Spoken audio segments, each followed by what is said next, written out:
Navy SEAL divers are the best at what they do, but they have a problem that limits their ability to do their mission.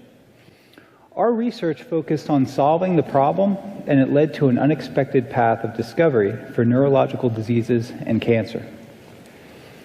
The problem results from the specialized equipment that the Navy SEAL divers use, including the oxygen rebreather. The advantage of the rebreather is that there are no bubbles, so it's very quiet and helps the SEAL evade detection from the enemy. The disadvantage of the oxygen rebreather is that the high levels of oxygen and the pressure from the undersea environment causes the potential for a seizure. These seizures occur with little or no warning, and there is no effective mitigation strategy to prevent them. So the question we ask is, why do these seizures occur, and how can we prevent them? To answer this question required funding from the Office of Navy Research to develop a microscope that was installed inside a hyperbaric chamber, or a high-pressure chamber. This chamber could simulate the underwater environment and the pressure of the underwater environment. Using this technology, we demonstrated that neurons in the brain, when subjected to high pressure and high oxygen, are overstimulated. The overstimulation of the brain from the high oxygen and pressure causes a decrease in brain energy metabolism.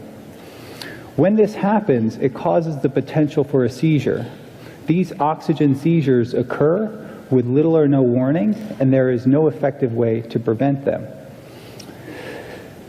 These drug-resistant seizures are similar to epilepsy patients that have drug-resistant seizures. And in the case of patients, they can use a special diet to prevent these seizures. One example of a patient who used diet is Mike Dancer.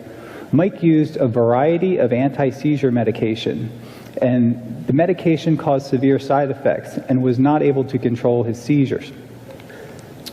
So due to the severe side effects, Mike stopped all the anti-seizure medication.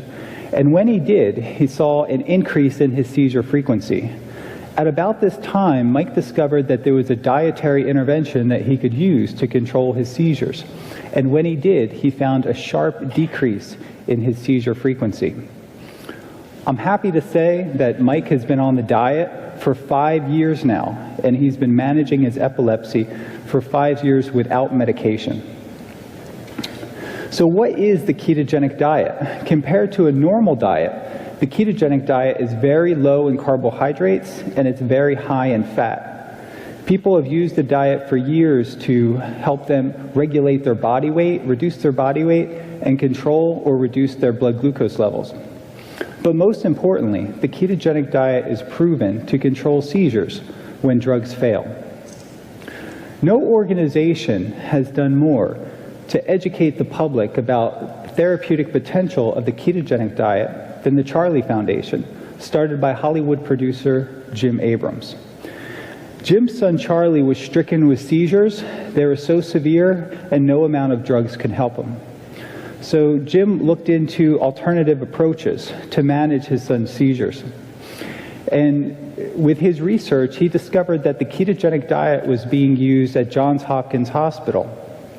So it was a treatment that was used specifically for pediatric epilepsy. So Jim took Charlie to Johns Hopkins Hospital, and they worked pretty closely with a dietitian there.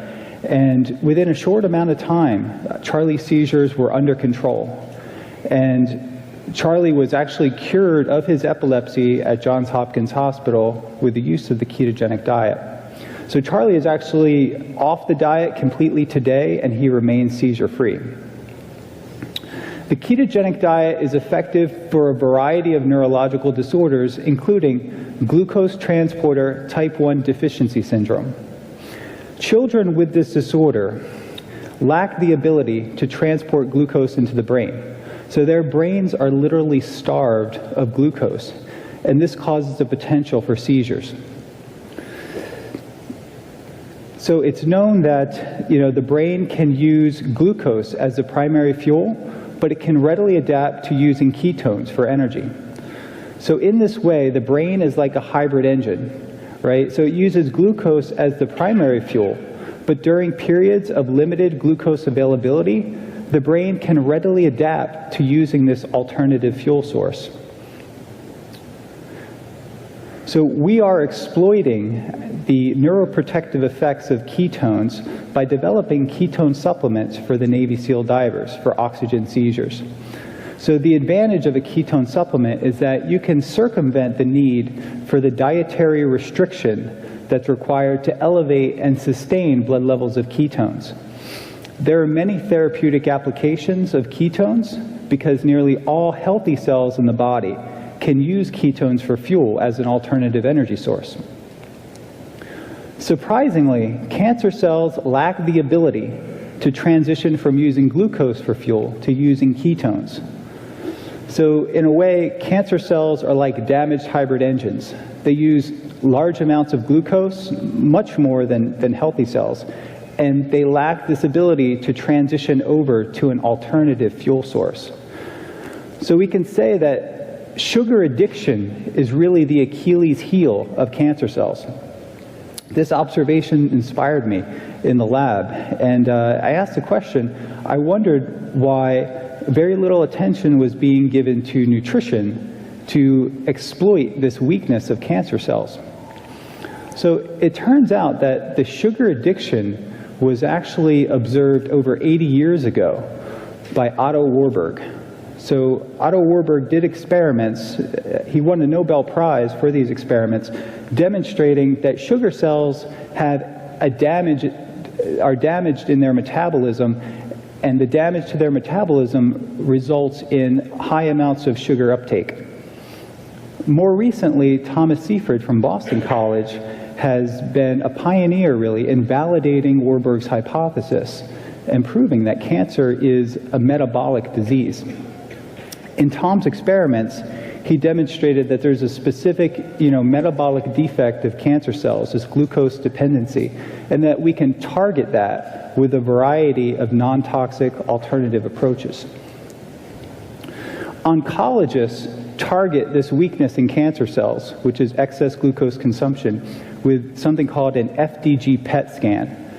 The PET scan actually shows the excess consumption of glucose in cancer cells relative to the healthy tissue surrounding it. So this allows for the imaging of excess glucose consumption that oncologists use, but this information really isn't used to exploit the cancer for a treatment modality. The excess glucose consumption of cancer cells allows them to thrive and proliferate in a low oxygen environment. Another interesting observation that we made in the lab is that high pressures of oxygen are actually damaging to cancer cells.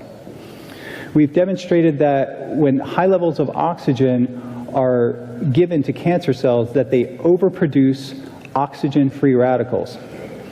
And these are damaging to the cell membrane. At high magnification, we can observe bumps on the surface of the membrane that are indicative of membrane damage. What's most interesting is that the same level of oxygen that damaged the cancer cells was non-toxic to the healthy brain cells. These observations inspired us to test the combination of the ketogenic diet and hyperbaric oxygen in a mouse model of metastatic cancer. The glowing images, or the glowing regions on the screen, show the growth and the spread of metastatic cancer cells. This study demonstrated the therapeutic efficacy of a new, non-toxic alternative approach to cancer management. So what started out as a Navy SEAL project and then led to a promising mitigation strategy for the oxygen seizures in the form of ketone supplements ultimately led us down a path to this unexpected discovery. So the question is, can we manage cancer with non-toxic strategies? I believe that we can. And I've been inspired by a number of seizure patients and cancer patients that have used these alternative methods to manage their incurable diseases. Future treatments and prevention of many diseases may fall back on the ancient wisdom of Hippocrates when he said, "Let food be thy medicine." Thank you.